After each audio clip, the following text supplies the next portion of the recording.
Bismillahirrahmanirrahim.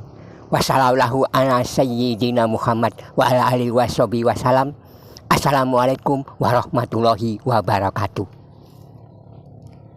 Barang siapa yang terkumpul atasnya kezoliman, banyak berbuat zolim, pernah mencuri, pernah menggibah orang, pernah memfitnah orang, pernah menggoda istri orang, dan sebagainya. Jika orang ini mau bertobat, sudah menyesal melakukan itu, dan bercita-cita tidak akan mengulangi perbuatan-perbuatan zolim, tetapi sulit untuk meminta halal atau sulit untuk meminta maaf kepada orang-orang yang pernah ia zolimi. Tobat kepada Allah sudah dilakukan. Meminta halal kepada manusia yang pernah dizolimi sulit.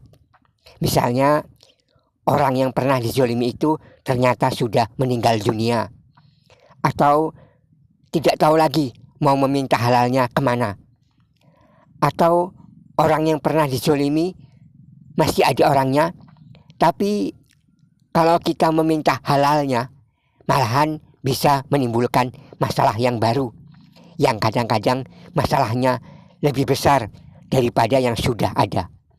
Contoh, seorang laki-laki yang pernah berselingkuh dengan istri orang lain. Ketika laki-laki ini mau bertobat, meminta maaf kepada suaminya orang itu, bisa menjadi fitnah atau jadi masalah yang lebih besar lagi. Jika istrinya itu minta halal pada suaminya, bisa jadi rumah tangganya malah hancur. Untuk kasus ini, hendaklah orang yang sudah bertobat itu memperbanyak amal-amal kebaikan agar dapat membayar kezolimannya di masa yang lalu, dibayarnya di akhirat. Hendaklah ia merahasiakan sebagian amal-amal kebaikan dengan kesempurnaan ikhlas. Tidak ada yang tahu tentang terlaksananya amal itu kecuali Allah saja. Jadi sekali lagi, lakukanlah banyak amal kebaikan yang rahasia amal hanya Allah yang tahu. Ini akan dapat mendekatkan dirinya kepada Allah Subhanahu wa Ta'ala, sehingga Allah akan membujuk atau membolak-balikkan hati manusia yang pernah dizolimi agar memaafkan si pelaku zolim yang sudah bertobat itu tanpa mengurangi amal kebaikannya. Menurut suatu hadis, di antara amalan-amalan yang patut diperbanyak bagi orang-orang yang seperti tadi,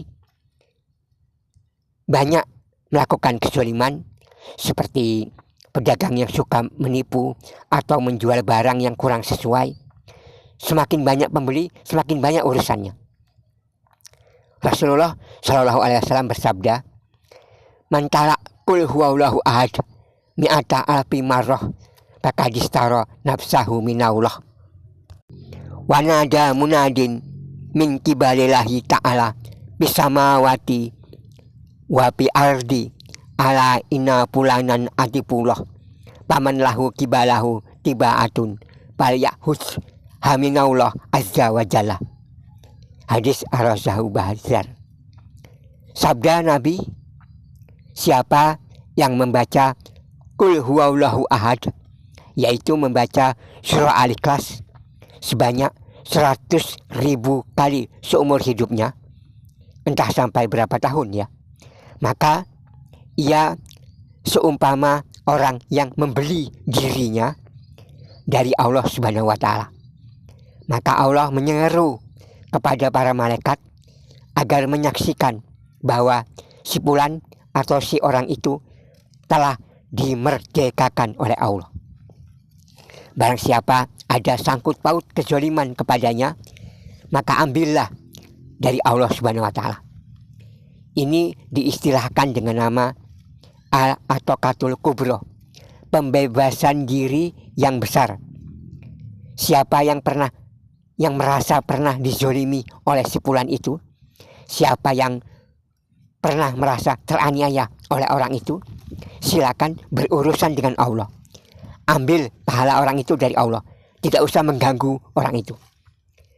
Jadi segala bentuk kezaliman yang pernah dilakukan oleh kita, lalu kita sudah bertobat, menyesal, tidak mau lagi mengulangi, tapi sulit meminta kehalalan, sulit meminta keikhlasan maaf dari orang yang pernah jadi korban kezaliman kita. Bayari itu kezaliman, tebus itu kesalahan dengan membaca surah Al-Ikhlas atau surah Qul huwallahu ahad sebanyak 100.000 kali. Sekali lagi 100.000 kali seumur hidup. Misalnya dalam sehari 1.000 kali. Duduk menghadap kiblat dalam keadaan berwudu, mengamalkannya harus dengan adab yang bagus ya. Ini berarti kita telah membeli diri kepada Allah supaya tidak dimasukkan ke neraka. Pahala dari bacaan surah Al-Ikhlas itulah sebagai bayaran penebusnya. Terimalah ya Allah dari hambamu dan merdekakan hambamu dari api neraka. Amin. Wassalamualaikum warahmatullahi wabarakatuh.